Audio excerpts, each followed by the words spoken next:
Friends, ಇದು ಎಂಥವ್ರಿಗೂ ಒಂದು ಬೇಸರ ಉಂಟು ಮಾಡುವಂಥ ಒಂದು ಘಟನೆ. ಇದು ಗಜರಾಬಾದ್ನಲ್ಲಿ ನಡೆದಿರುವಂಥದ್ದು. ಏನಪ್ಪ ಅಂದರೆ ಉತ್ತರ ಪ್ರದೇಶದಲ್ಲಿ ಈ ರೀತಿ ಒಂದು ಇನ್ಸಿಡೆಂಟ್ ನಡೆದಿರೋದು ಇಡೀ ದೇಶಾದ್ಯಂತ ಒಂದು ಬೇಜಾರಾಗಿದೆ. ಆ್ಯಕ್ಚುಲಿ ವೈರಲ್ ಆಗ್ತಿರುವಂಥ ವಿಡಿಯೋ ಮೇ ಬಿ ಎಲ್ಲರೂ ನೋಡಿರ್ತಾರೆ. ಈಕೆ ಹೆಸರು ಧೃತಿ ಅಂತ ಅಂದ್ಬಿಟ್ಟು. ಸೊ ಈಕೆನ ಇಷ್ಟಪಟ್ಟಂಥ ಒಬ್ಬ ಅಂದರೆ ಹಸ್ಬೆಂಡು ಏನು ಮದುವೆ ಆಗಿರ್ತಾರೆ, ಅವ್ರದ್ದು ಲವ್ ಮ್ಯಾರೇಜ್ ಆಗಿರುತ್ತೆ. ಅವ್ರ ಮಧ್ಯದಲ್ಲಿ ಏನೋ ಜಗಳ ಆಗಿ ಅವಳು ಗಂಡನಿಂದ ಮಗುನ ತೊಗೊಂಡು ಬಂದುಬಿಟ್ಟಿರ್ತಾರೆ.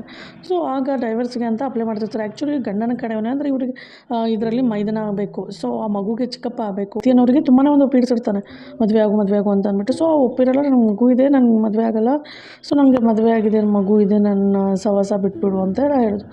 ಅದು ಏನಾಗಿದೆ, ಮಗು ಇದೆ ಅಂತ ಹೇಳೋದೇ ಅವನಿಗೊಂದು ಟ್ರಿಗರ್ ಆಗಿಬಿಟ್ಟಿದೆ. ಆವಾಗ ಈ ಪಾಪಿ ತಾಯಿ ಹತ್ರ ಚೆನ್ನಾಗೇ ಇದ್ಕೊಂಡು ಮಗುಗೆ ಹೊರಗಡೆ ಕರ್ಕೊಂಡು ಹೋಗ್ತೀನಿ ಅಂತ ಅಂದ್ಬಿಟ್ಟು ಹೊರಗಡೆ ತಂದು ಮಗುನ ಒಂದೇ ಸಮನ ಹೊಡೆದು ಮೇಲಿಂದ ಒಳಗಡೆ ಬಟ್ಟೆ ಥರ ಕೆಳಗಡೆ ಬಿಸಾಕಿದ್ದಾನೆ.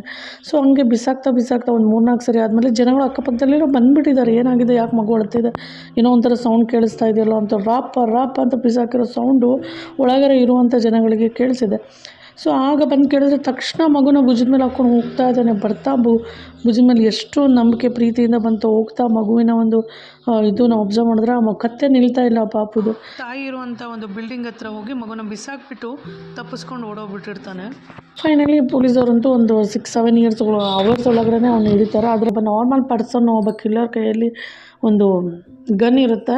ಸೊ ಹಾಗೂ ಹೀಗೂ ಮಾಡಿ ಅವ್ರ ಮಧ್ಯೆ ಒಂದು ಲೈಟ್ ಫೈಟ್ ಆಗಿ ಅವ್ನ ಕಾಲಿಗೆ ಶೂಟ್ ಮಾಡಿ ಅವ್ನ ಹಿಡ್ಕೊಂಡು ಹೋಗ್ತಾರೆ. ನೀರು ಅಂತ ಸಾಯ್ತಾ ಇದ್ದಾನೆ ಕುಡಿಯೋಕ್ಕೆ. ಇಂಥವ್ರಿಗೆಲ್ಲ ನೀರೆಲ್ಲ ವಿಷ ಕೊಟ್ಟು ಸಾಯಿಸ್ಬೇಕು. ಆ್ಯಕ್ಚುಲಿ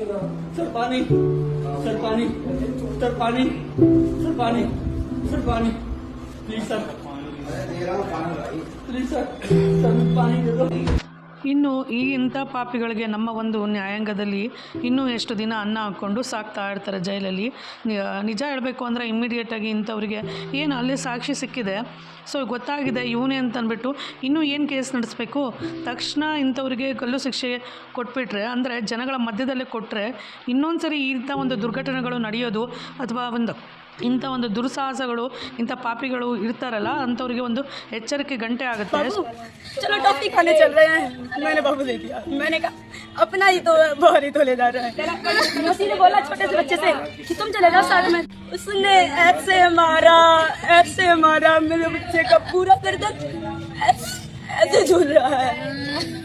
क्या धरती पटक दिया, क्या किया ऐसा? ಅಂತಂದರೆ ಮಕ್ಕಳನ್ನ ಯಾರ ಜೊತೆ ಕಳಿಸ್ತಾ ಇದ್ದೀವಿ ಅನ್ನೋವಂಥ ಒಂದು ಪ್ರಜ್ಞೆ ಇರಬೇಕು ಪೇರೆಂಟ್ಸಿಗೆ. ಅಂದರೆ ಈಗ ಒಳ್ಳೆ ರೀತಿಯಲ್ಲೇ ಇದ್ದ, ಹಾಗಾಗಿ ಪಾಪ ಆ ತಾಯಿ ನಂಬಿ ಕಳಿಸಿದ್ಲು. ಈಗ ಆ ತಾಯಿ ಆಕ್ರಂದನ ಆ ಒಂದು ಆಸ್ಪತ್ರೆ ಮುಂದೆ ನೋಡಲಿಕ್ಕಾಗ್ತಾ ಇಲ್ಲ, ಅಷ್ಟು ಒಂದು ಕಣ್ಣೀರು ಸುರಿಸ್ತಾ ಇದ್ದಾರೆ ಮಗುನ ಕಳ್ಕೊಂಡು. ಸೊ ಈ ರೀತಿ ಏನಂದರೆ ಅಟ್ಲೀಸ್ಟ್ ನಮಗೆ ಪೇರೆಂಟ್ಸ್ಗೊಂದು ಅವೇರ್ನೆಸ್ ಇರಬೇಕು, ಮಕ್ಕಳನ್ನ ಯಾರ ಹತ್ರ ಬಿಡಬಾರ್ದು ಅನ್ನೋದು. ಮಾಡಿದ ಪಾಪಕ್ಕೆ ತಕ್ಕ ಶಿಕ್ಷೆ ಆಗಲಿ. ಈ ಒಂದು ಘಟನೆ ಬಗ್ಗೆ ನಿಮಗೇನು ಅನಿಸ್ತದೆ ದಯವಿಟ್ಟು ಫ್ರೆಂಡ್ಸ್ ಕಮೆಂಟ್ ಮಾಡಿ, ಲೈಕ್ ಮಾಡಿ ಮತ್ತು ಶೇರ್ ಮಾಡಿ ಮತ್ತು ಸಬ್ಸ್ಕ್ರೈಬ್ ಮಾಡಿ. Thank you so much for